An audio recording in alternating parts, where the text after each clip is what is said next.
Welcome to Podnutz, the Computer Repair Podcast, episode number 185. I'm your host, Jeff Halash. The Computer Repair Podcast is brought to you by FreshBooks, the simple, pain-free invoicing solution for freelancers and small business owners. Try it free at freshbooks.com/Podnutz. This is our live call-in show for computer repair techs. We answer your questions on running and operating your computer repair business. The call-in number is 1-888-697-0162. Let me introduce the co-host. We have Chris Carruthers from the Remote Support Tech team. Chris, how you doing? You know what? I'm doing great. It's cooled down a little bit. The fan's still running. I'm super comfortable, Jeff. Nice. Very cool. I actually had to turn my air up because this office is so stinking hot. But that's another story. Also joining us today, we have Marvin Bee from MB Systems. Marvin, how you doing? I'm doing fantastic, and another bummer of a day here. It's about 77 degrees and cloudy. That's perfect weather to me. And joining us also from the great country of Canada, Don Jagoe from MyTechGeeks. Don, how you doing? I'm wet. I just got caught in a thunder shower. But, great. Nice. It's never fun sitting in your seat when you're wet. No. All right, I want to let everybody know, too, again, we're coming down to the close. We're getting closer and closer to the Toronto Unconvention, which is July 22nd through the 24th, 2016. Some of the things we're going to be learning, if I knew then what I know now. Everything you need to know about selling your business services. We're going to have some work groups, which everybody's going to be able to participate, mastering time management, marketing that works, and pricing strategies. We're going to have a couple Sunday labs, which is going to be cool. Hands-on, the Essential Network Toolkit, and improving your web presence. Breakfast, lunch, and snacks will be provided. There's only 100 tickets available. They are going, so definitely check that out. If you can all make it, definitely try to make it because I think it's going to be worthwhile. It's going to do a couple things for you. It's going to give you people that you can rub shoulders with and learn from, and we'll be able to learn from you. And it will also give you a little reprieve from your business because I think one of the things that a lot of us as business owners have a hard time doing is we have a hard time getting away from our work. And that's just because we want to help people, we want to do the right things, and sometimes our customers are somewhat demanding. Chris, please don't fall over. I don't know if you saw that, but I went to lean back and the catch let go, and I just... Yeah, I almost saw Chris's life flash before his eyes. I'm sorry. Chris, why so red? Anyways, invest in yourself, in your business. Don't be like Chris and almost fall out of your chair. That's right. That's what happens when you work too hard. Tickets are $200. We'll have a link in the show notes. I do get a commission for that if you guys buy through that link. Go ahead and get that done. It's going to be worthwhile. If you have, if you want to cheapen it up a little bit, you can find some people to room with. Come with a group of people. Hey, pretend it's like back in college, man. You just all cram into the dorm room and you're all good to go. So. Also, don't forget, everything in Canada is cheaper because your guys' dollar is way too expensive. Good point, Chris. I didn't think about that. Yes, that's true. Yeah, so there's lots of things to do in Toronto. We got the Toronto Zoo, the Science Center, and Ripley's Aquarium, which, if you've ever wanted to go through a tunnel underwater and see a stingray float over top of you, that's the place to go. It's pretty neat. Very cool. Yeah. All right, cool. I can see that down here. Nobody lives in Florida. What do you mean nobody? Marvin lives in Florida, obviously. I had a bunch of people down here. And right now, Chris is going to be there. Marvin's going to be there. Yep. Don, I don't know if you're Don, you're going to be I there. got my ticket. I'm Don's going to be there. Awesome. So we got the Canadian connection with the Florida connection and the Michigan connection, and it'll be a lot of fun. So it's going to be going on, man. Absolutely. So definitely get that done. Again, July 22nd through the 24th. It's a 3-day event. You're going to have a blast. It's going to be well worth it. All right, let's see. Chris, why don't you share one tip or story with us that we could learn from? Yeah, so if you're going to provide somebody a backup, make sure that you have some way of knowing that it's working. And how do you do that? How do you do that? Well, monitor it. So I have had no less than 6 phone calls in the past 2 weeks all people who are sold carbonite by previous technicians. And I'm talking about experience from my own personal business at this point, not the white label. The techs that they had set them up with carbonite and then left them, and they went over a year without ever actually having a backup done. So it's again another reminder to everybody to make sure that you are monitoring your customers' backups for them, because quite frankly they have absolutely no idea. Absolutely, and I'll say, because I am a user of Carbonite, there is the nice portal that you can check and make sure that everything's running, but it's also a good idea. Again, yep. The software is only going to be as good as the software is. You need to set up a time to remote into your customer's computer every once in a while, and you know what? Go into the Carbonite backup and do a restore of either some files or a handful of files or something. Just see what's there and make sure that it's doing what it's supposed to do. Oh, absolutely. Because I'll tell you right now, if you turn around and tell the customer, even if you're a Carbonite reseller, they're using Carbonite already, if you turn around and tell them, hey, listen, you know what, I know that you bought this backup, I know that we set it up for you, but it's a really good idea to have it checked out every once in a while. So if I can add $20 a year to your subscription, I'll go in once a year and just check it and make sure that it's been working. So maybe at the 6-month mark, right? So you check it when you install it, you check it at the 6-month mark, and that way you know that everything's working here. Yeah, that's a good idea. Now, as far as backups are concerned, I do not actually sell backups separately. You can go to a link on my website, and I still get the same commission. You can get it for yourself. It's easy to download, easy to set up, no big deal. But the only time I do a backup that I'm actually monitoring will be through my remote service, where I'm monitoring all their whole computer. So Yeah. Because that's going to give you that in. You're going to build in the amount of money you need to have so that you can check that stuff on a regular basis. Because in my opinion, that's the only way to keep the customers safe. Yep, absolutely. Cool. All right, Don, what do you have for us? I just want to let people know, there's most people here listening probably already know this, but if you get someone that gets into trouble with one of the crypto-type viruses and they don't have any backups, of course, or they haven't had backups for months and months, sometimes you can get lucky. Like I've got lucky recently, and I was able to go to MCSoft Decryptor and actually unencrypt the files. Other times you can use shadow copy if it's still there. Sometimes you can use a data recovery and try to get a key or something like that if you get lucky. But if the customer is open to the idea, instead of paying X number of bitcoins to the bad guys, if they're open to the idea of paying you either a flat rate to try to get the data back or hourly, I think it's worth your time. And there are ways to get it back. So if you go to MCSoft Decryptor, they have a number of different forms of programs there that may get your data back for very specific types of cryptoviruses, providing certain steps or certain parameters are in place. Lately I've been telling clients there's probably less than 1% chance of you getting your data back, so I don't want to get your hopes up. But if you can give me a couple days, maybe there's a very slight chance we may get your data back. Now, Don, I think you said the key there, though. You actually charge for that service, even if you don't get the data back. You're going to charge to actually try to get it back. Okay. Exactly. Yeah. Like I recently ran into a major clothing company store who has their head office here in Brantford, and they hadn't done a backup since it turned out their last backup was in December, and I don't know how much data is on there, but tons and tons of gigs of data, like hundreds of gigs of data that it's kind of irreplaceable, and for some reason their backups stopped working, and nobody was checking it. And luckily, I was able to get their data back for them. But they were amazed, like they had no idea about this. They were a new customer, right? And I got called for this reason, but yeah, they're just amazed with the whole Bitcoin thing, and that they got to go on to a Tor browser, and they're giving them sometimes 24 hours, or the price is going to triple, and et cetera, et cetera. They're just amazed. But I don't know about you guys, but I'm running into tons and tons of businesses recently that are getting infected. So I think it's a good thing just to bring up. No, absolutely. And actually, if I can make a comment on that, with most of the ones that are timed, and they're saying that, hey, if you don't do it within this amount of time, we're going to jack the price up. if somebody is honestly considering giving them money, and I never condone that because the more money you give them, the more they're going to do it. But if you're in a position where that you have to get it done, you have to get that data back. There's no other way around it.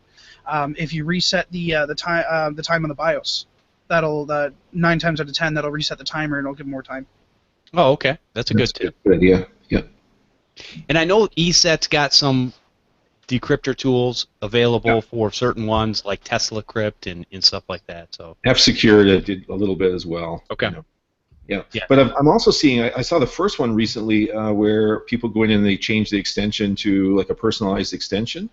And in this case, there was an email in India, and he basically, there was no pop-up on the screen or anything. It was when they went back to see why a program wasn't working because some of the files were encrypted, that we had to dig through the files, and then finally we saw this, this message, and it's basically just email this guy, if you want to get your data back. Wow. And he said, send us 3 files, and we can unencrypt those files just to prove, So they picked the most important 3 files and sent them off to him. They unencrypted them, of course. Okay, gotcha. Yeah. Man, that's the laziest virus writer. Oh, that's what I said. It's a personal touch. He didn't even encrypt everything in the folder. Like he did catch the backup folder and encrypt most things, but not everything. Anyway, I laughed. But that is funny. Yeah. But think about it. You only have to make a little bit of money, right? Oh yeah. Yeah. Typically, yeah. All right. Well, those are great tips, and yeah, definitely check those out. There's always new information coming up with any of these encrypting software, so definitely check out and see who's doing what to help out with this problem. Marvin, what about you? Well, I do want to say that as of June 2nd, there is yet another ransomware variant that just got detected called DMA Locker. Ooh. And basically it's the same thing. They just send you a big old note saying all your personal files are locked. And this particular screenshot that I got, they were asking for $3,150 US to get their files back. So that's tight. Joy. So, just a quick story. Story time with Uncle Marv. If you're not gather around, kiddies.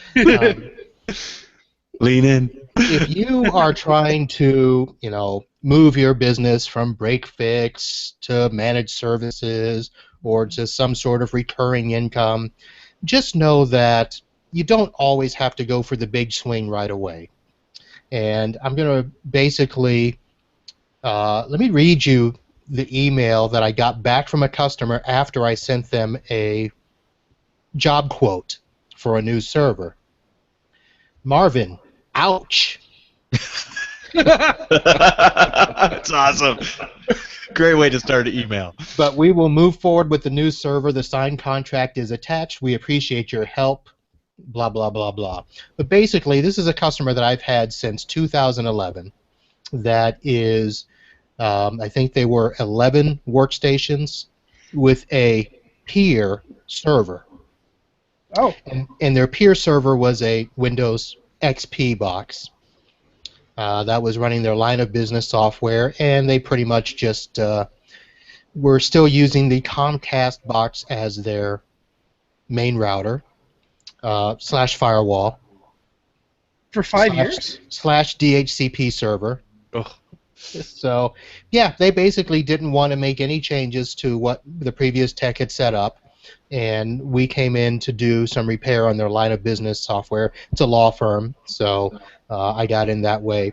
But basically what they've done over the last 5 years is simply replaced their existing tech with us because we have been trying to move them in the direction of having a true network and, getting together a server that will truly provide them with network quality service. They were fighting things where the way that their DHCP scope was set up on the Comcast is that it was only giving out like 19 addresses because the 20th address they made a static in, for one of their printers, and We've offered many times to go in and fix that and change that, and they're like, no, no, no, we don't want to spend any money. We don't want to spend any money, and blah, blah, blah, blah. Well, bottom line is they spent about $6,000 with us over the last 5 years on little bitty things, and they just finally said, look, what do we need to do to make this right? I said, There you go. get a server, get a real firewall, let us put you on a managed service product, and boom. And you know what? They didn't even question it. I expected to get a nice phone call after I sent the job quote asking, well, what's this for? What's that? And can we do? Not a thing. All I got back was that email that said, ouch, but we'll do it. That's awesome. So just stick with it. Do the right thing. Yep, exactly. No, I think you said it exactly right, because if you send that out, even though you might think, or even if you think it's high or you don't think it's high or whatever, but you send it out, here's what you need. Again, you want to take care of the customer as best you can. Here's what the customer needs. Now, if the customer had come back and started asking about line items, would you have made some adjustments, or was there any room to adjust, or basically, here's what you need for what you want? The way I do my job quotes is I pretty much, if we're being specific enough, I'm pretty much saying, look, this is what I can do for you. I don't have very much wiggle room. This is, and this is a customer I know. They're not going to spend what I would normally want a customer to spend. Okay. So I did, normally I would go in and give full retail pricing, and if they wanted to, say something, yeah, I can back off a little bit because I've built in cushions. But a lot of times those cushions are built in for me in case something goes wrong and it takes longer to do it than we planned. Right. Some customers, I give two proposals. I give a minimum level, this is what's going to get you by, and then a preferred level, and then they pick between the two. So in this particular case, I really didn't have a lot of wiggle room. I basically said, look, here's the minimum for you to get by, and here's what it cost, and that was it. Fair enough. No, that's a good way to do it. Yeah, so there's definitely a couple different ways that you guys can look at how to get this stuff in your customers' hands, and Marvin just gives a couple great tips there, so cool. All right, let us go into, well, I guess my one story is I actually turned down a job this week. What? And, yeah, well, I actually do this more often than not, because I can. A customer emailed me and said they have a problem with their all-in-one computer. And here's where a lot of times I know how to parse the information and read between the lines. If you don't know how to do this, you will eventually become really good at it. So the customer sends me an email, says, hey, I've got an all-in-one.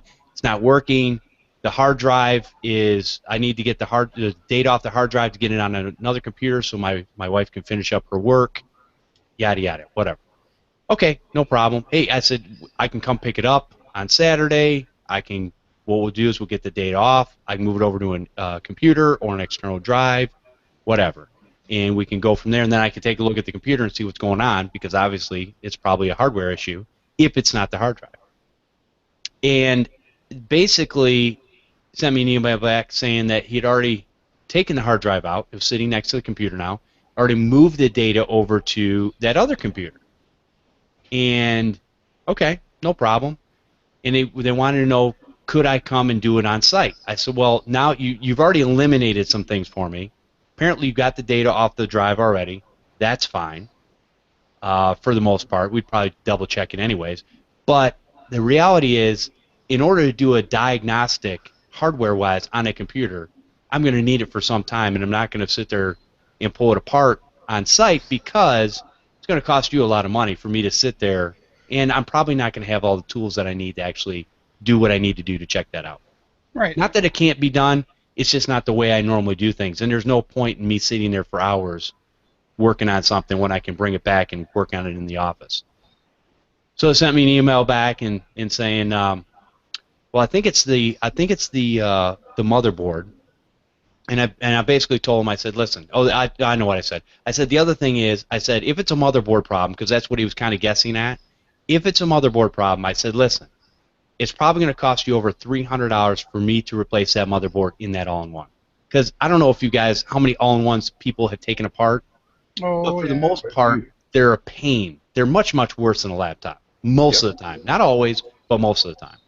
So I already know it's going to be some time in getting this thing apart because they all go together differently and come apart differently. And so I just let them know it's going to be over $300 if we can get the motherboard. I said a lot of times it's going to take 5 days to 3 weeks because sometimes some of these weird motherboards I actually have to get overseas. I can't get them here. And I said, you know, I'm just being perfectly honest with you. I said it's probably cheaper for you at this point. I don't know how old the computer is, but it's probably cheaper for you to just go get a new one. Move your stuff back over, make sure you got backups, all that kind of stuff. I said you'll probably be much happier with that. And he sent an email back and said, hey, I appreciate your honesty and letting me know about all those things. And come to find out, end of the email, he basically had taken it to another shop that had taken the data off and moved it to his wife's computer, and then they basically told him something was wrong with the motherboard. Oh. So the information was kind of, and I already had kind of knew that. I didn't know that he had taken it someplace else, but my point is, sometimes you have to parse the message in order to understand exactly, so you don't waste your time and you don't waste the customer's time. Because I basically told him, I said, I can check this out, but before you spend any money with me, it would, like I said, it would probably be cheaper if you just go to the store and just get another computer. And even an all-in-one. All-in-ones are fairly inexpensive nowadays too. So. Yeah. He did say, well, is it common, he goes, this computer's 13 months old, is it common for the computer to go bad? Or the motherboard to go bad? And I said, it's not common, but it does happen. Yep. You're outside your warranty, boom, yeah, you get that 13th month.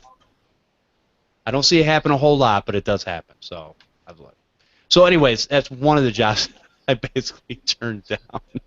Even though I could have went in there and made up a bunch of stuff and, you know, did whatever I wanted to do to get paid. It just, again, if you're trying to do right by the customer and trying to do right by the amount of time you're going to spend doing something, you've got to think about those things. And that's kind of what I did. All right, let's read some emails. All right, this is from Robert's Computer Service. All right. It says, hello, Jeff and everyone. I am a short-time listener, about a year and a half, but I learn a lot from you all. I can only get the recordings because I'm always at work. That's a bummer. I am having a problem with Outlook 2013. The problem is that Outlook will check the mail every minute, but will not pull it down for about 3 to 4 hours. I know it is on the mail service because I see it on the webmail, but not in Outlook as a new message. Any ideas? Jeff and all of you have a good show. Keep up the good work. And this is Robert Eiler. Thank you, Robert. Appreciate that. Outlook 2013. What would you guys do to fix this problem? New profile. Okay. And don't have it checked for mail every minute. Well, yeah. Yeah. What is the standard on that? You know what? I didn't even know. Maybe 5 minutes or so. I'm 5 not minutes? sure. I'm really not sure. I never set it up. I install it and run it, so I've never set it up to. Now, well, the default timeout is 2 minutes, so you obviously need to be longer than that. I usually tell people to do no less than 5, but I usually try to get them to do 10 minutes or more because a big email attachment, who knows, depending on the speed of their internet, it could take 2 to 3 minutes for one email, and if they're waiting on 10 or 15 emails, then it's going to take some time. Okay. Yeah, in the back and forth emails between myself and Robert, one of the other things is that it sounds like this person needs it for bidding jobs. So that was probably why it was set up as a minute. But yeah, that's probably, I didn't think about it at the time, but that probably is a little too aggressive. Yeah. I hate to say it though, but if they need to have that mail that fast, they should have webmail open. That would make more sense, wouldn't it, instead of using Outlook? Yeah, that's a good point. The other thing, too, with Outlook is that the first place I would probably start if I was diagnosing this myself is I would start with the add-ins. And for 99.99999% of us, we don't need any of those add-ins that Outlook has. So Evernote and all that kind of stuff, you can go in and disable every one of those because the chances are you're not using it and you'll never miss it. Well, the reason why I said to do a new profile rather than to do anything with the add-ins is because if it's not an add-in problem, I don't want to disable an add-in to find out that 3 months down the road the customer goes to use that function and it doesn't work.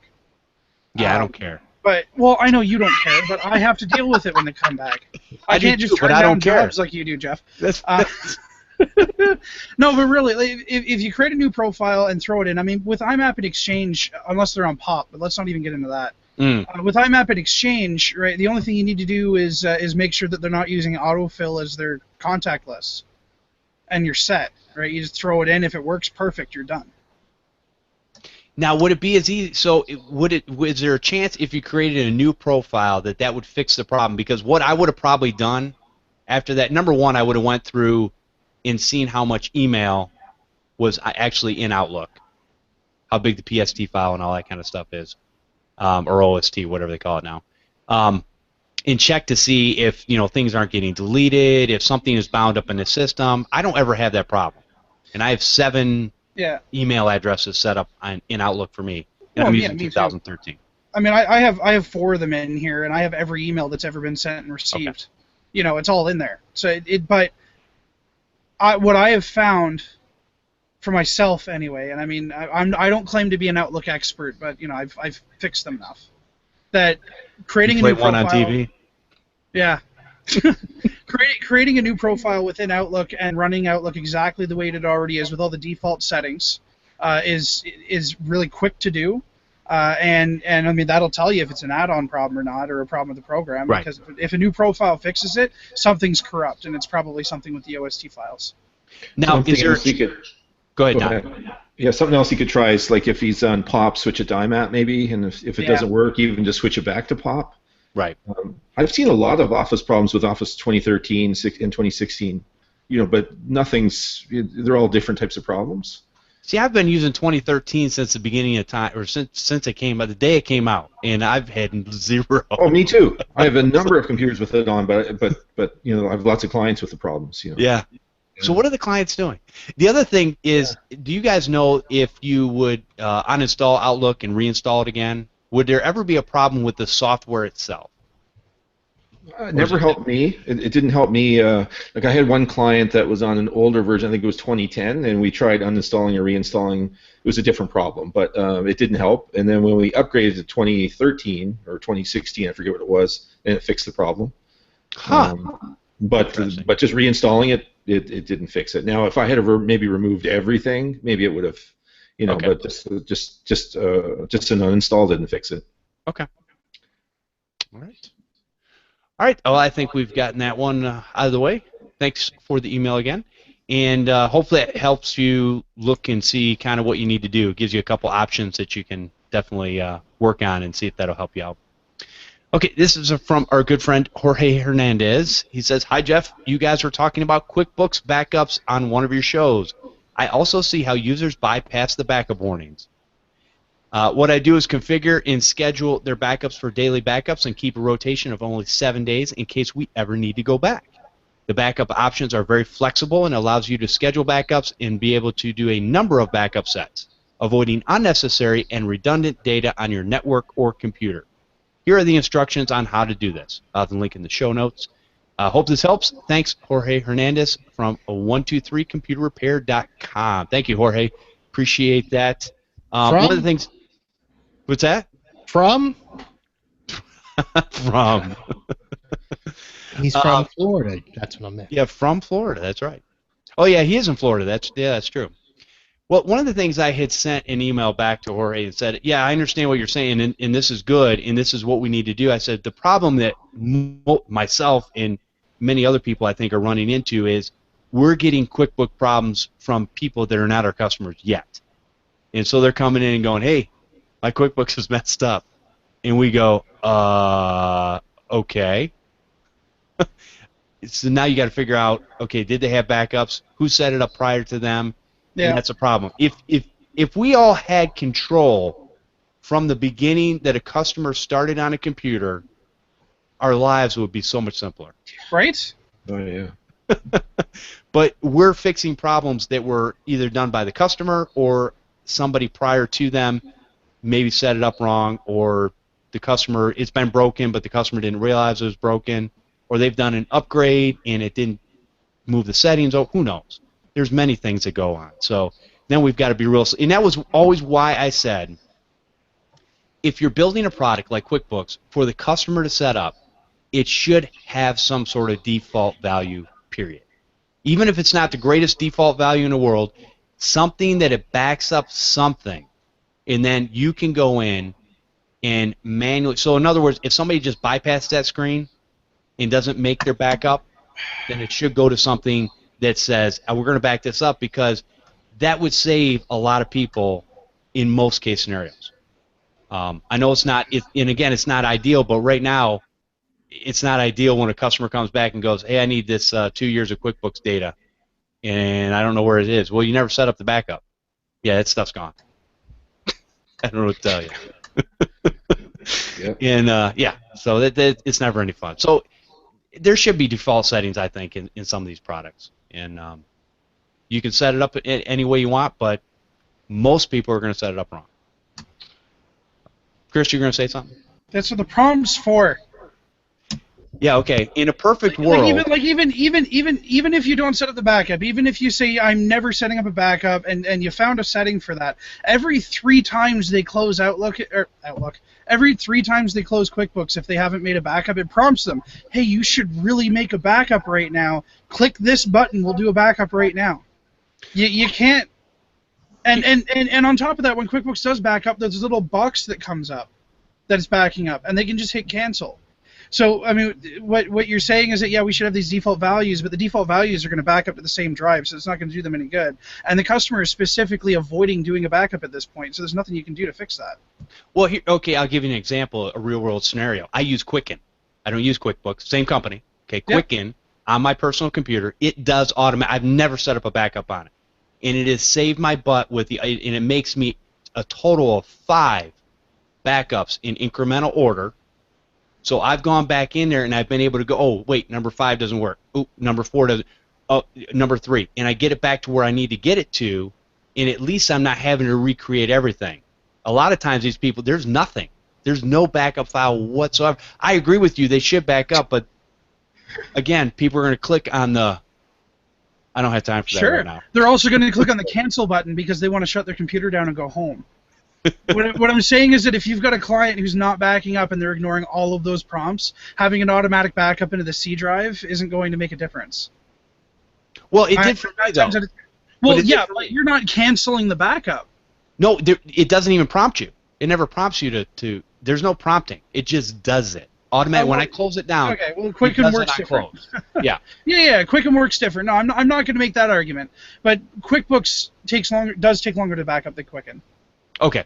Like hands down, it does. Okay. And there is a prompt, there to cancel it. So if they're shutting their computer down, right, and they're going to cancel out of that backup. So I'm saying that, I don't completely disagree with you that, yeah, having it have an a default parameter, sure, that could make sense as long as the drive's not failing, but those same people are more likely to hit the cancel button on the backup because they don't want to wait the extra 5 minutes. Right. Yeah, again, I know, it's frustrating. There's only so many games in town, and when there's only 1 or 2 softwares out there that do the same type of thing, most of the time, all you can really do is just shrug your shoulders and go, yeah, should have had it set up properly. Sorry. Next. All right. Third email. Let's see. This is from, James Dutcher. Says, hello, I've been listening to your podcast for a long time and find it very valuable for my business. Thank you. I'm trying to find an app for my phone that I can use that will track the time I spend at a business. I also need to be able to add notes and track materials that I use for that business.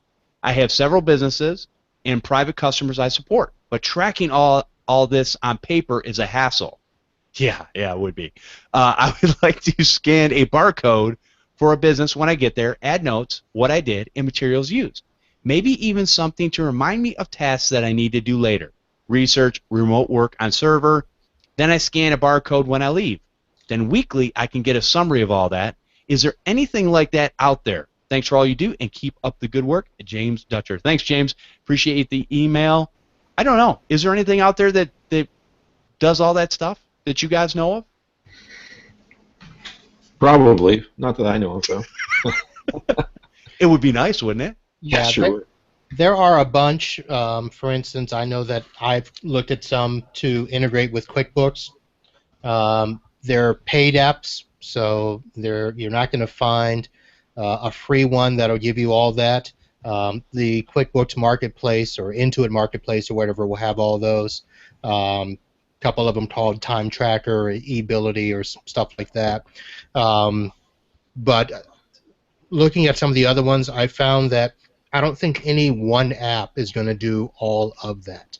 Most of them are good at just one thing, either tracking time or giving you reminders or helping you put notes in and stuff. I've not found one that does all of those quite well.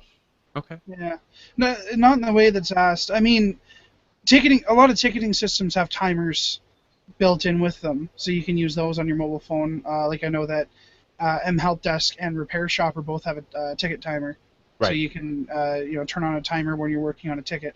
It not quite the same way that you're asking though. Like you're not going to be able to scan a barcode on the way in the door and scan a barcode on the way out, but you can pull up your phone, open the ticket, and hit start. Yeah, I was thinking the same thing. Probably most of those functions that he's talking about would be in Repair Shopper that I could use on site. I generally don't. Here's the thing. It's great, and there's many ways to do that. But I'll be honest with you, if I'm having to do something on site, I'm either concentrating on that specifically, and that's all I'm doing at that time when I'm on site. So I could take a pad of paper, write some notes. I always take a notepad with me. I can write some notes in there, and what I'll do is I'll transfer those notes when I get back to my office. Yeah. And put that stuff in. Now, as far as the time tracking, yes, I could open up their ticket on my mobile phone, go right to my login, check that, and start a timer. Again, so here's how I track my time. I look at my watch when I get in my car, and then when I get back home, I look at my watch again, and I go, okay, that was 2.5 hours. So I go to my office, I put that information in there, 2.5 hours times whatever your labor rate is. And so that stuff makes it real easy. Again, having that information at your fingertips is only going to be as good as the information that you're willing to put into it, and that's where the problem lies. Most of us, in some sort of situations, we don't put the information in when we need it. So we might end up going, oh, wait, I forgot to do this. What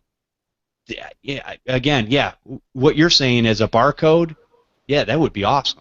Except for me, my barcode would be, I would have it on the inside of my door frame, and I'd open up my car door, I would scan it, get in my car, go. When I come back, I'd scan it again. But it's the same thing that I do anyways. I think that what he wanted the barcodes to be was individual for the client, so that he could use those for that tracking. Yeah. And I can see the benefit to that, I guess. But I mean, because I put barcodes on my client's systems, and that links into Repair Shopper. So when a computer comes in, I scan it and it pulls up their account, and it's a great time saver. But I think that what you're asking for probably exists because somebody probably came up with it.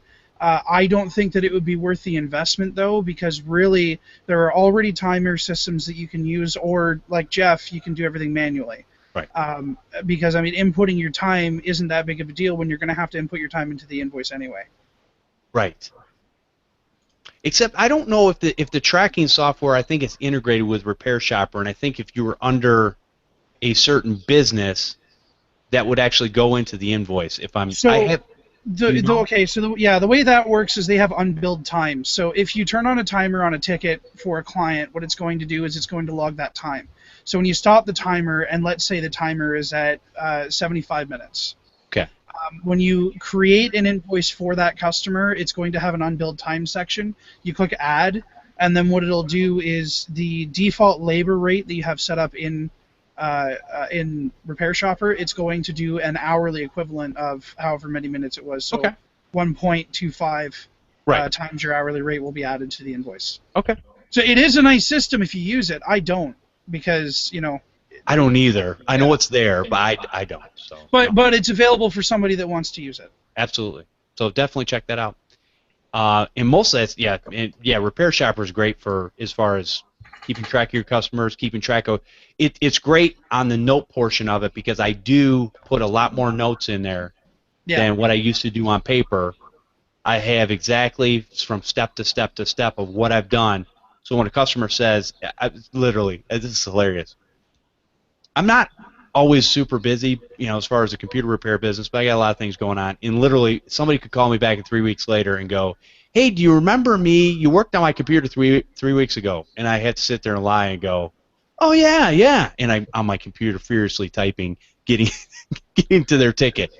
Oh, that's what I did. Oh yeah, yeah. Remember what I did yesterday? What do you want me to figure out 3 weeks ago for? Exactly. I'm sorry. I love my customers. I just don't remember them. Sure. The less I think about you, the better, honestly, because that means your computer isn't always broken. All right, let's take a quick break, and then we'll get into our main topic. Our show today, brought to you by FreshBooks, is a simple cloud accounting solution designed for small business owners to painlessly send invoices, track time, and capture expenses. Save time. For most computer repair shops, it's the very thing that always seems to be in short supply. Tons to do and never enough time to get it all done. Isn't that the truth? The good news is our friends over at FreshBooks feel your pain and have created something to help you reclaim some of your precious time and be more productive. Yeah, who wouldn't want that? FreshBooks has created an amazingly simple invoicing solution for small business owners who need to focus on their work and not on their paperwork. Oh, and the invoicing is only the beginning. FreshBooks keeps all your cash flow details in one place so you know exactly what invoices you sent, when you sent them, who paid you, and who owes you what. Can't beat that. I like to know. Actually, I don't like to know anybody that owes me, but I like to know who's paid. Their mobile app lets you take pictures of your receipts and organize them for later, which makes claiming expenses at tax time a breeze. It only takes about 30 seconds to create a really professional-looking invoice. FreshBooks can even show you whether or not a client has looked at the invoice you've emailed. You can also call their helpful support line, and you'll get to speak to a human right away. No phone trees and no annoying pre-recorded messages. I love that. I don't like talking to these phone trees that make absolutely no sense. So I love to be able to talk to a human being and get my questions answered. The best part is FreshBooks will definitely streamline how you manage this stuff on a day-to-day basis, but you'll also find that tax time comes, you'll be so much more prepared and way less stressed. FreshBooks is offering you a free 30-day trial to try it out with no credit card required. Go to freshbooks.com/podnuts and enter Podnutz in the How Did You Hear About Us section. I want to thank FreshBooks for sponsoring this episode of the Computer Repair Podcast. All right. If I can tie one thing into that. Yeah, go ahead. I know you want to move on, but with our previous topic, because I didn't realize this about FreshBooks, they have a mobile companion app, and the mobile companion app has a timer, and it links into the invoices in the exact same way that we were talking about with Repair Shopper. So if you don't have a ticketing system, we all know that I'm going to be upset with you in the first place for that, but that is another option. If you're using FreshBooks for your invoicing, you can use that for your timer too.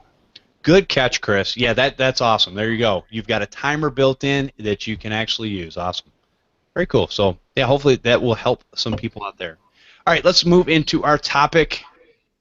Took a long time to get here, but here we are. No, it's all good. All good information, so I love sharing this stuff. All right, so our main topic today is about not making rash decisions in your business. We all like to fly by the seat of our pants and just make things up as we go. I know I do, and I'm fairly good at it. But the reality is that's probably not the best way to do business, and a lot of times when you see the new shiny things on the market, you want to take advantage of them, and you want to switch from this service to that service and this price to that price, and there's so many things that go into this that a lot of times I think we make rash decisions based on, I'm going to say it probably most of the time, money. And whether we can save, and I've seen people do this in their business, and to be honest with you, I think they're wrong. But that's just my opinion. When you're chasing something and you're trying to say that you want to make as much money as you can, there's nothing wrong with that. But again, I will spend more money to get my customer something better that will help them for the long term versus having to make it have a huge margin built into whatever that product or service is. So in one of the reasons that probably prompted this topic for today was obviously everybody's seen the news, or if you haven't, you know that SolarWinds, which is they own Enable, which is a RMM platform that Chris uses. Yep. They just acquired MaxFocus. So everybody's running. It's like the blob is behind them, and they're running, panicking. They're going, the blob's going to get me. The blob's going to get me. And the reality is, what are you panicking for? Slow down, take a breath, and think about your options. Number one is, we've kind of talked about this before the show, nothing's going to change here immediately. If something does change here shortly, then that'll be one thing. But I don't think it's going to be, again, you're going to get integrated services, or maybe, Chris, what was your thought on that whole thing? What do you think is going to happen with Enable in MaxFocus? Is it being one now? I mean, the way that I see it is that, and I know that people are going to disagree with me, but I'm trying to look at it on a top-down map here of the type of clients that each company is going for. I see Enable as being the company that somebody who's already established that's looking for more, like a bit more, goes to. Let's face it, though. I mean, neither of these companies are top dog. Neither of these companies are the big RMM tool that the big boys use. Because they're not. There are companies that are above that, and these are both considered to be starter RMM tools. For me, the difference is that there's a little bit more to Enable than there is to... what are they calling themselves now? I keep thinking GFI. Thank you. I keep thinking GFI because that's what they were when I was with them. Right. So you've got MaxFocus, which is very cloud oriented. They host everything, but there's not quite as many features. So bonuses there being that they handle all the server stuff for you. They have a lot of the same features that Enable does. So all of your basics, the third-party patching, the managed antivirus, the Windows patch management. That's all in there, and quite frankly, that's what's important. On the flip side, Enable is, if you're self-hosting it, which we are, you have more powerful tools that are available, and you can just do more with it. Where I think this is going to wind up going is Enable is going to take that MaxFocus group, and they're going to build their cloud-based service to go with that, where these are the people that don't have servers. We're going to try to convert them. We want to convert people to the full Enable platform. But I think that they're going to keep it as a tier 1 version of their own software, and maybe even bring down the power of it a little bit just to accentuate the difference between the two. It just won't happen right away. You're probably looking at 6 months before a change is even made to anything, other than maybe the branding. Yeah, I think the other thing, too, is a lot of times, a lot of these companies are acquired for their intellectual properties and things that they have that maybe the other company wants, or maybe it's beneficial, even sometimes this happens, too, where it's beneficial on both sides to actually merge those intellectual properties and take the best of both and make an ultimate product. And that could be another, where, again, I think you're right, Chris, it's probably going to be a tiered solution, which I'm all for, to be honest with you. Sure. Because there's different levels of different people that get into remote monitoring and management. And it would help everybody in the industry to to have the ability to be able to do that at whatever level that they're comfortable at with what they're monitoring for their customers. Yeah, and I mean the hard part here is that we don't know what IPs they were after. I mean, as far as I know, and I could be very wrong with this, but they still owned TeamViewer when they were bought. And with everything going on with TeamViewer right now, plus on top of that, they just merged and launched out MSP Connect to replace their old Direct Connect. So I couldn't see Enable going after them for the TeamViewer. I certainly couldn't. MSP Anywhere. I'm sorry, yes, MSP Anywhere, not MSP. Okay. They just switched from the old antivirus to the new Bitdefender type, like a year ago? So Yeah, it's I about could, and that's the same thing that Max Focus did, which might have been a joint. Now that we know, I mean, that decision makes sense, right? If they were already switching everybody over to that, they may have just been lining themselves up with each other, for all we know. So I mean, it's difficult to think of what IPs that they would be going for without really knowing the back end. I'm not a programmer, but the client base that they're getting, it's definitely going to be a huge bonus for them. Because in my mind, Enable and Max Focus, they were the two competitors for each other because they were fairly similarly priced. Enable being a bit more expensive to get into because you did have to build your own server for it, so the cost of entry was higher. But I don't know. It just honestly, I think that they bought them for their client base. That's really the big thing that I think that they were going for.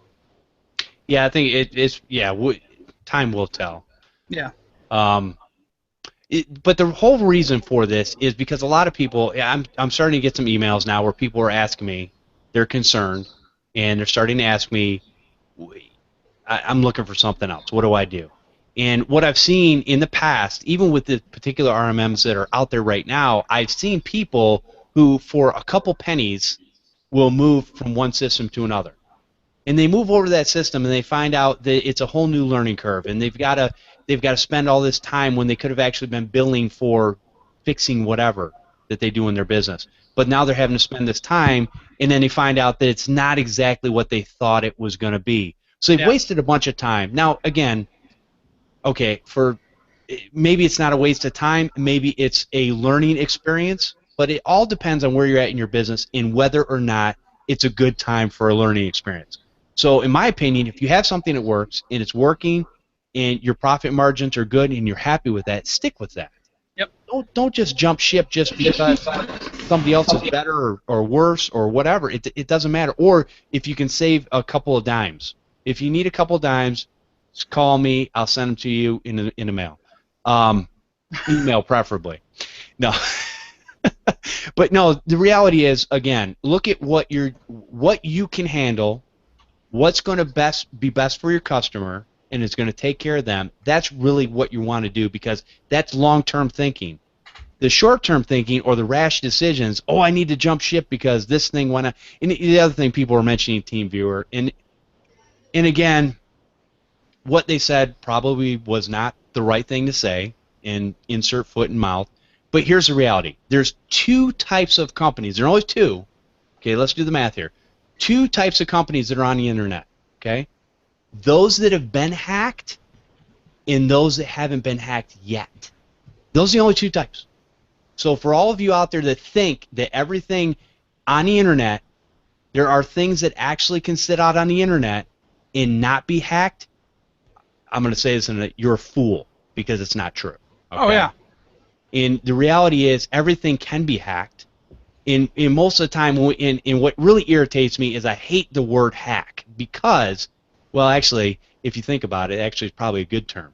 The most of the time, the breaches in this stuff is either inside jobs where they have physical access to the machines, or social engineering. Mm-hmm. There is only a handful, or I should say handfuls, of actual real coding hackers.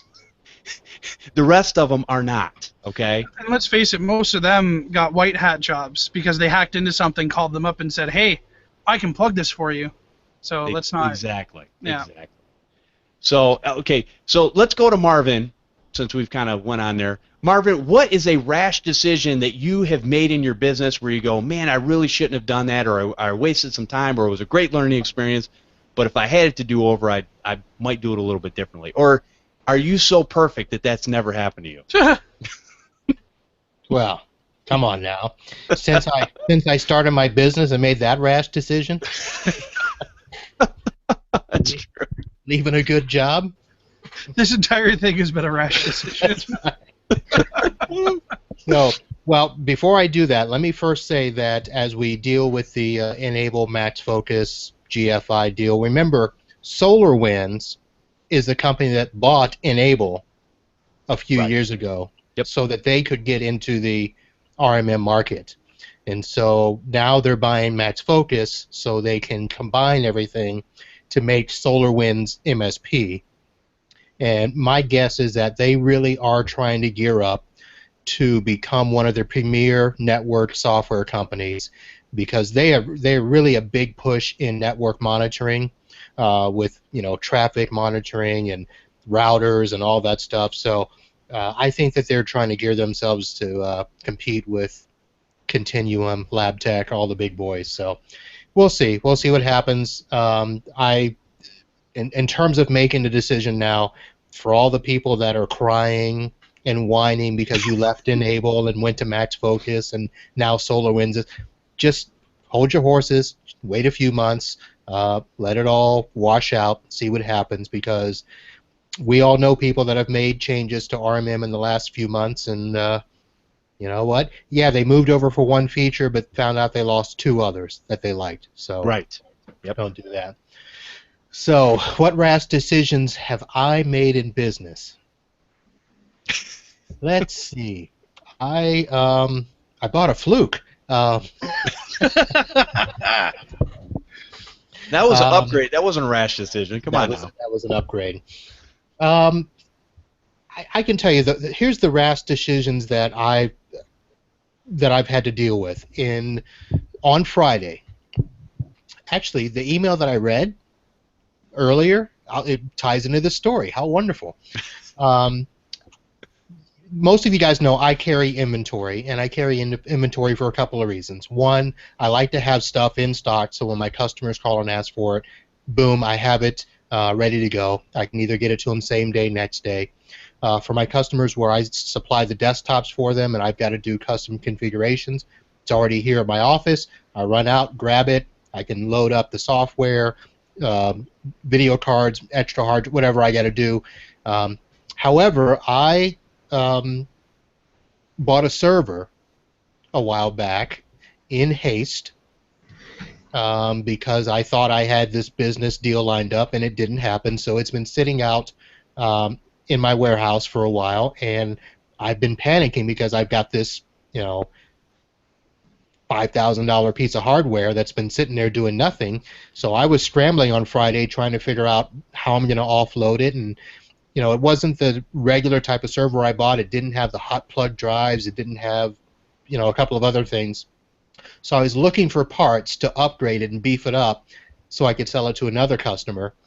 And lo and behold, this customer sends me the email. I send them the quote. They say, good, got it. That's now off my hands. So my rash decisions are sometimes, the biggest thing I think for business owners is trying to juggle how many things to have in stock and have ready for customers, in terms of that just-in-time inventory. Because in our business, we know that holding on to something too long means that it's worthless in 6 months to a year if you can't offload it. So I do get a little twitchy sometimes when I'm trying to buy stuff. So that was my last rash decision, I think, in buying that server just a tad bit too early before knowing I had the business for sure. Gotcha. That's a good point. Yeah, inventory is a big one, definitely. And Don, how about you? What types of rash decisions have you made in your business that you kind of look back on and wish you would maybe have done a little differently?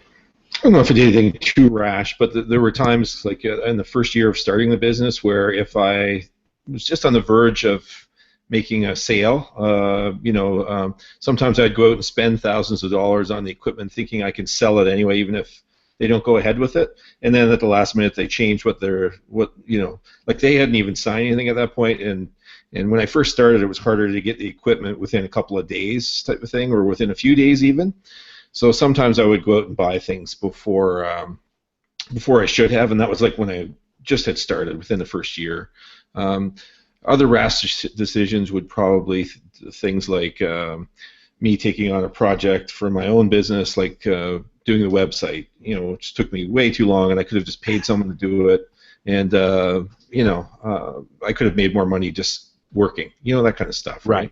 Yeah. But probably just spending money buying equipment that I thought maybe that I could sell right away to to someone I thought was going to place an order for that equipment that I was purchasing, and then they back out last minute, Yeah, I think you can keep some things. You can keep things like Yeah. maybe hard drives and Yep. things like that on your shelf and stuff like that. Maybe even RAM is kind of hard because RAM kind of it can go. I don't know. I don't want to say bad, but it can be not usable very quick. And I don't really have that much RAM replacement. And usually if you can get a thing on Prime shipping or something like that, or if you've got a good distributor and get it sent to you in a day, then it probably works out real good. But yeah, there's a handful of things that are almost timeless. They last a very, very long time. I will say this: one of the things that you cannot allow to happen is for a salesperson to, for you to allow them to talk you into something when you're not ready. Yeah. And that probably, outside of trying to figure out which tool works better for us for $1 less, or buying inventory too quickly, is signing up for services because we hear that that's gonna really make us a buttload of money here real quick. And I get a lot of sales calls. I've gotten a lot of distributor calls recently because they want me to sign up for them, and I take the extra time to vet them, whether it's a distributor, whether it's a service provider, a cloud service, RMM, or whatever. Yeah, sometimes you may have to take a little more time than you normally would to make the right decision. Okay, no, that's a good point.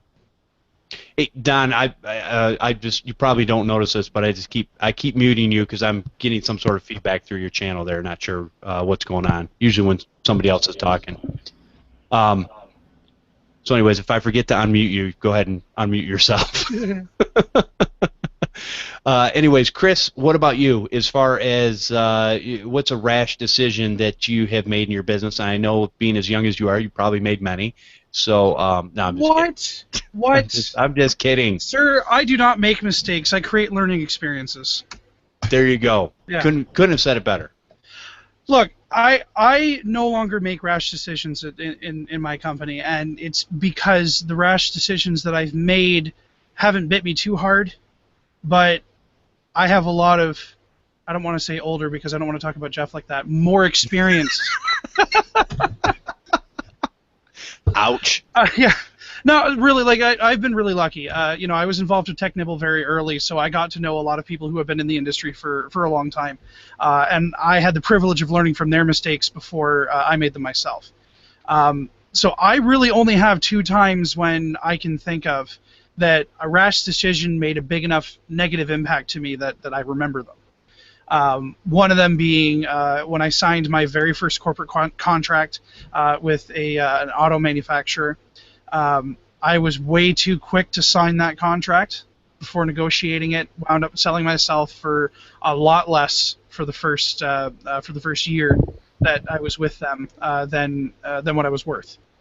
So that was a huge undertaking that bit me pretty hard because when I went to renegotiate, they were not going to pay my rates, so I dropped them. Okay. That wasn't rash. I'm glad that I dropped them because then I wouldn't be doing this. The second rash decision that I made was with my first office. I wanted a space that was away from home. I had never had an office before, and I had decided that I was going to go out and get one, which in and of itself wasn't a bad decision. The bad decision was seeing how awesome this $400 a month office was going to be. And then not bothering to check on what's the internet service going to be like, what's the landlord like, what's the property like at night. And it wound up being a very bad decision for me because it was in a horrible location. It was right near the bank, so I didn't think I figured, hey, this is going to be a good high traffic, and it wasn't. The other tenants were instructed to be quiet while I was doing my checks, so I had to deal with some very loud tenants, and it just gave me a bad name being in that building. Okay. So, I rushed into that office. I entered into a 1-year lease that I regretted, and I wound up paying that lease off without even using the office. Wow. Okay. Yeah. Wow. Yeah, that's no fun. No. But, again, it is a learning experience. It's just there are some times where people will, and this happens with things like antivirus, right? Yeah. People will take an antivirus and they will run with it until all of a sudden, oh, the antivirus exploded and I don't like them anymore and I'm going to move on to somebody else. And then when that one explodes, then they move on to somebody. And every one of them, at some point in their lifespan, they have problems. Okay, so it's knowing how to deal with those problems and sticking it out. And I explained this before. I stuck with Carbonite for 5 years before I started selling it myself because I used it day in, day out, 365 days a year. I knew what its capabilities were. I went through the hard times when it didn't do the things that I wanted it to do. And it finally got to a point to where I said, you know what? It's going to do what I need for my customers because it does it for me every day. Yeah. And then I felt comfortable with it. But that was 5 years. A lot of people go, well, just pick something. Well, you can do that. But if you ever have to switch, then what do you do? And a lot of times, so if you have a problem with, if you've been with somebody for a few years, let's say, and you have a problem with them, whether their product or service or whatever, then you need to be able to take a step back and go, okay, is this going to be a long-term problem? Or is this going to be a short-term problem that we can get through and move on to the other side and I can go back to business as usual? Instead of just jumping ship and go, I'm going to go over the nice shiny guy over here. And then you find out, like Marvin said, you gained one feature that you really wanted and you lost two that you actually needed. Yeah, don't let the shine blind you from the blemishes. Ooh. Mr. Philosopher. Whatever. That was good. He's been holding that one all show. Oh, man. I'm not going to lie. I thought of it right away, but I was like, that might be a little bit too pompous. Here, look, and it's not to say that there aren't going to be things that happen with a company that really make you not want to do business with them anymore. Sure. Do we have any antivirus companies that sponsor any of the shows on Podnutz before I say this? No, not right now. And again, it's not about that. So I know, but I don't want to badmouth somebody that's giving Podnutz money. We have a relationship with the virus doctor, but I don't think he'll mind. I don't think he will either. So, I mean, Malwarebytes, right? I still have people using Malwarebytes. I still use it sometimes to make sure that the cleanup went okay. So I'm never going to say I don't use Malwarebytes, but what I don't do is I don't sell Malwarebytes anymore, and I have an active reseller account with them that I haven't touched. Ever since they made a whole bunch of changes that I'm under an agreement not to talk about, so I'm not going to say the specifics. But they made some changes to the way that they did business with resellers. And it was such a profound change that it made me doubt them as a company. Not their product, not whether or not it works, not because something else was shinier, but because they as a company did more than just disappoint me. They made me not trust them anymore. So rather than just running around and saying, okay, I'm just going to pick a new one to replace it with and throw a product out there, I spent 3 months testing different products to decide what I was going to switch to. So I'm not saying don't ever change what you're doing. Sometimes change is good. Sometimes it's a change that you need to make, whether it's for a technical reason or for a personal reason, that's fine. But don't rush into the change, because if you rush into it, then you're either going to wind up... it might work out, sure, but chances are you're going to run into more problems, or there's going to be an issue that you didn't foresee that you're going to have to now figure out how to fix, or you're going to have to eat crow and switch back to the old system and apologize to your customer. Right. And that's yeah, you don't want to be caught in that position, because then you look like you actually don't know what you're doing. Whereas if you have a product that something's going wrong with it, you go in, you fix the problem, you move on. The customer's like, hey, okay, like I tell my customers all the time, hey, everything is fallible, whether it be hardware, software, or whatever. Everything is fallible. So something can happen to anything. People ask me, why did iTunes do this? I don't know.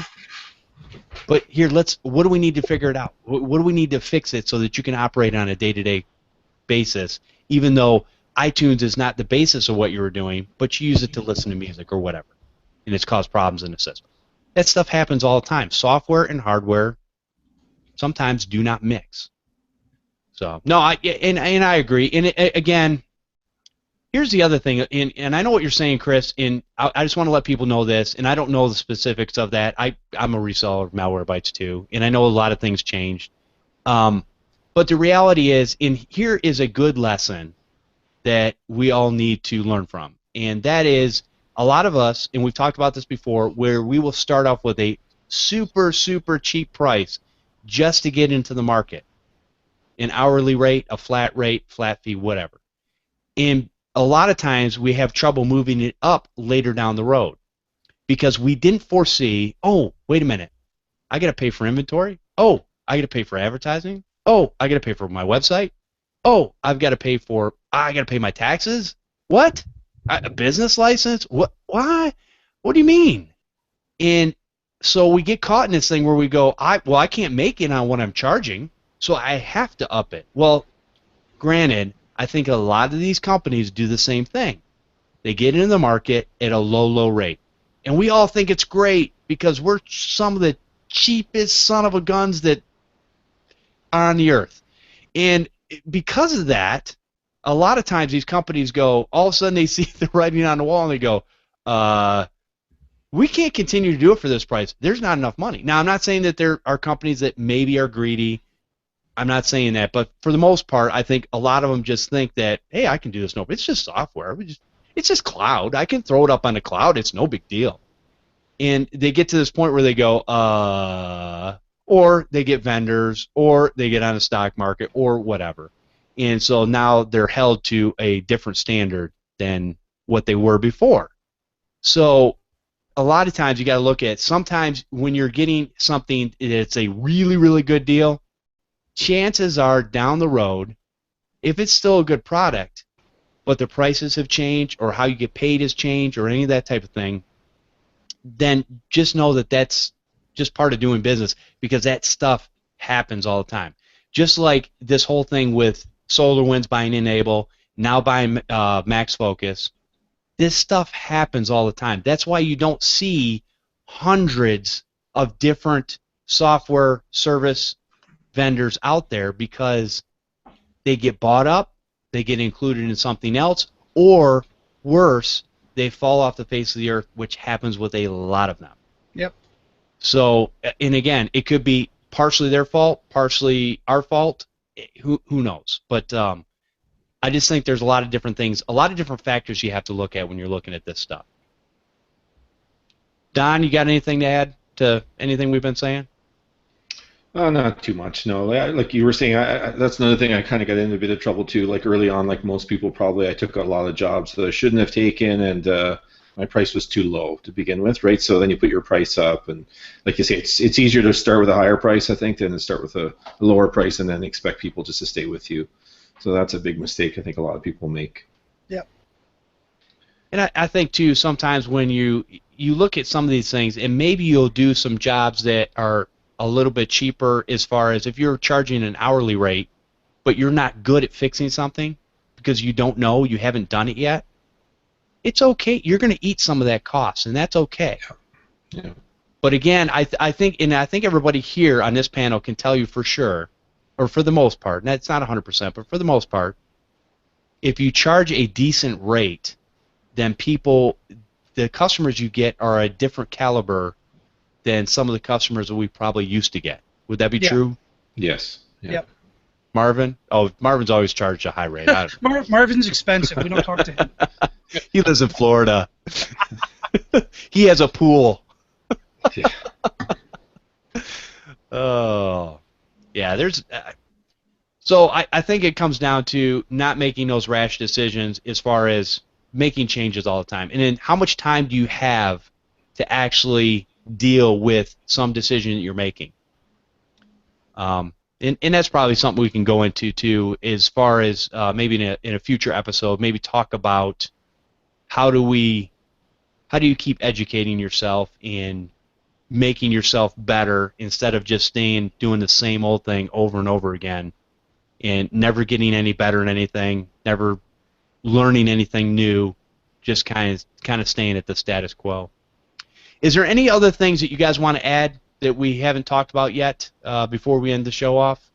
Marvin? Maybe Another thing might be just not taking every call that comes in. That's another mistake I made early on. Was I was eager to get out there and almost do any job, no matter what it was. And now when someone calls in, if you hear these cues or the red flags, like there's this problem and that problem, and they had a problem with this previous tech in the previous store or whatever. And sometimes you're better off just saying, you know what, no, or putting it off. Either the price is going to be really high, or I'm too busy for, I can get out there in 3 days or something, right?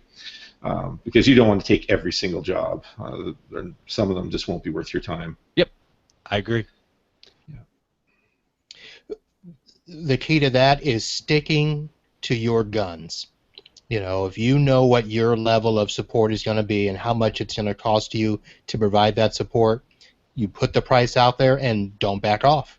Yep. And if a customer sees you back off or sees you, give in and give them the discount, you're sunk, because they're going to want that every single time, and everybody that they refer to you is going to want that same deal. And good point. Yeah. Can't do that. Right. And, I don't know. I didn't make the mistake of that sort of a thing, because I've always been kind of picky about my customers, and one of the reasons I don't advertise is I want all my stuff to come from referrals, and my customers know what type of referrals I want. But I can say that the one problem I did have when I did do one of my retainer customers, I did them at a rate that was it was a discounted rate because they were going to be X number of hours per month. But I got stuck at that rate for 5 years, because every time I got ready to up them, they're like, "Oh, we can't really do it. Oh, what can we just go another year?" And finally, I got to the point where I couldn't ask them. I told them, "Here's my rate." Okay. And I got that advice from an attorney who said, "Don't ask your customers what you will be charging them. You tell them what you charge." And if they respect you, and if they respect the work that you do, they'll pay it. Yep. I agree. Very good. Chris, any lasting thoughts? Yeah, actually, Marvin's right. No, really. I didn't start with I started with a low rate for the first month, and realized how much of a mistake that was right away. Right. Because of the caliber of clients that I was getting. And, I can understand the hungry new tech that really wants to get their business flying, and they want to get as many customers as they can. But if you get 3 customers at $20 an hour, that's worthless. You want 1 client at $70 an hour. So, and I have no idea what the prices are in your area, so I'm not going to do that. But, we charge $129 an hour. That's not an accident. Right? That's a number that was specifically picked because we are actually, now somebody raised their rates. We're the second most expensive people in the city, but that doesn't stop me from getting calls. So you might go hungry for the first couple months, but trust me, it's worth it, because then you're not going to starve again. Yeah. Well, and you've got to have that build up that you can go through in the lean times. Yeah. When I started in 2010, actually officially charging for my services, I actually started off, and this was because of Podnutz and Steve Cherubino and the people I was listening to. And when he came out with a website, which was just an HTML static page, the original tech site builder, I basically, the price was, he was charging $79, and he was in Philadelphia, or in that area. And I was like, okay, I'm in Michigan, I'll charge $79, and it was flat rate, and it's fine. But I never really got down to where I was charging just real low hourly rates or anything like that, and that was mostly for virus removals. Nowadays I charge, my virus removal, if you bring it to me, it's like $89. Well, actually, if you bring it to me or remote, I do virus removal either way.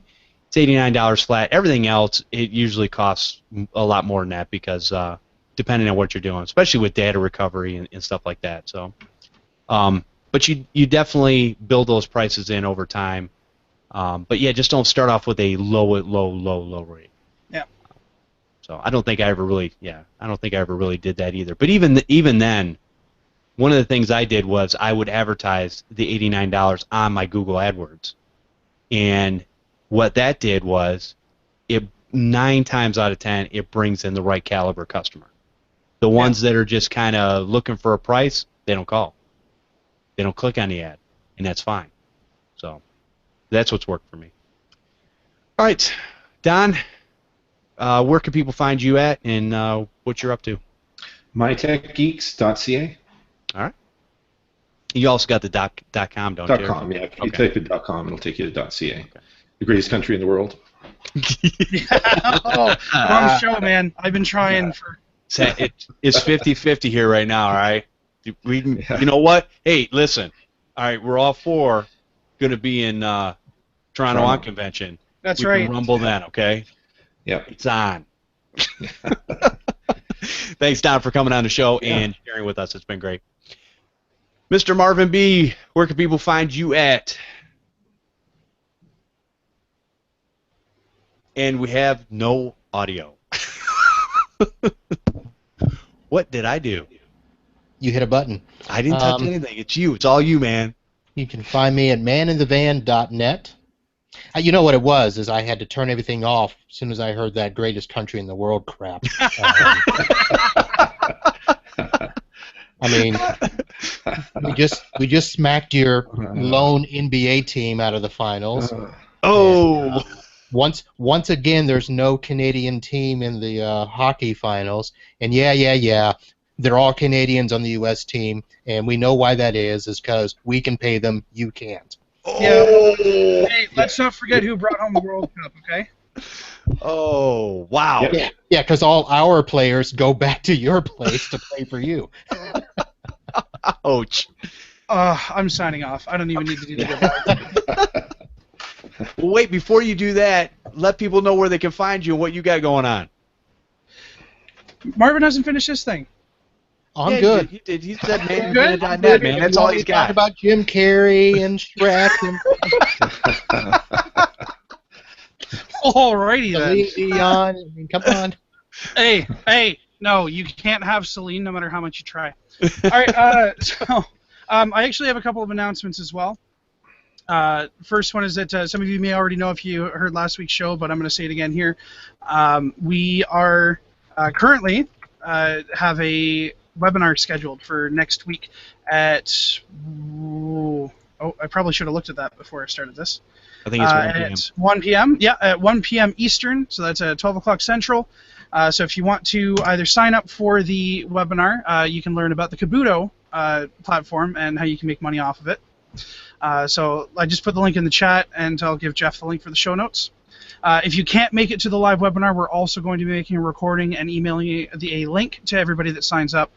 So even if you can't be there live, if you want to see the recording, please sign up on the site, and we will make sure to send that to you. The second very exciting announcement is that we have entered into another agreement with Infrascale with their SOS Online Backup System for resellers. So if anybody is looking to test, and once again I'm going to say test because we actually talked about that today, a online backup system, we are distributors for SOS. We create reseller accounts, and we are currently offering a 25% bonus space for any upgrading or new accounts. So if you have an account with us, or if you start an account with us, for every 100 gigs that you purchase, you'll get an extra 25 gigs added to your account for free for 12 months, no contracts. And if you have an existing account with Infrascale and you're not currently under contract, we can transfer you over and give you the same deal. So, again, link is there.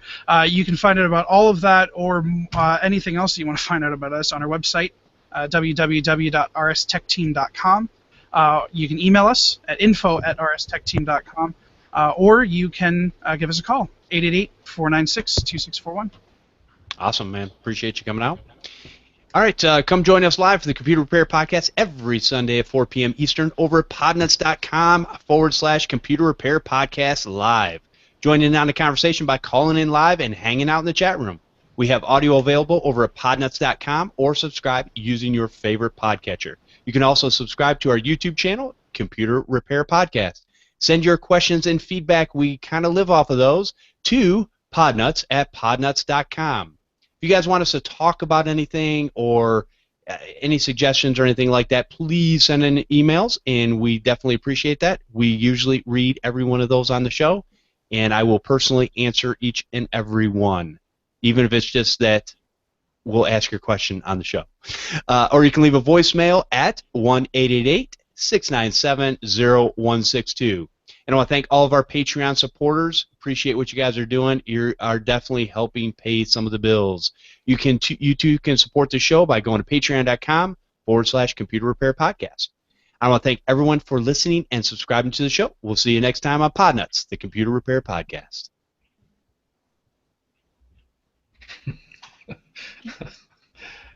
Are you dancing again?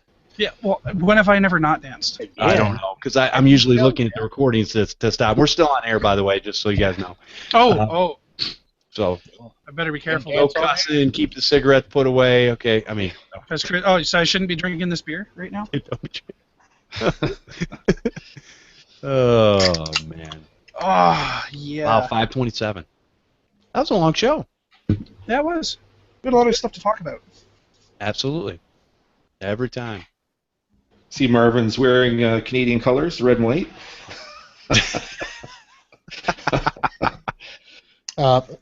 Florida State University. We'll beat any Canadian team you send down.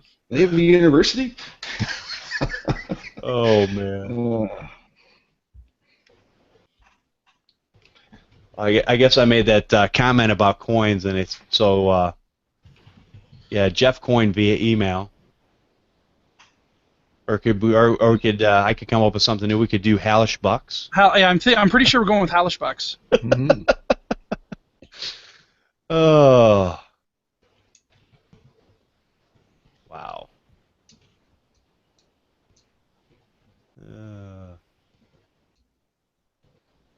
And I see Perry's got my back, putting the fsu.edu link in the chat. There you go. What does that even mean? Florida State University. What do you mean? What does that mean? Oh. Yeah. I'm Canadian and I figured that out. What's your excuse? Yeah. I don't watch sports at all. Well, and I don't go to university, so. I have the most basic understanding of what football is. So it's that thing that you kick around the round ball into the nets.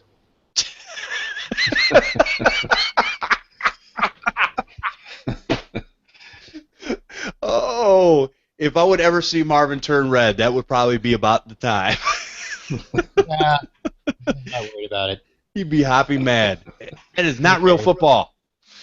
Just, my gosh. Listen, you guys want to create any more great players in your Canadian Football League, like Doug Flutie, just send them on down to the NFL. Sure, we don't need them. Yeah.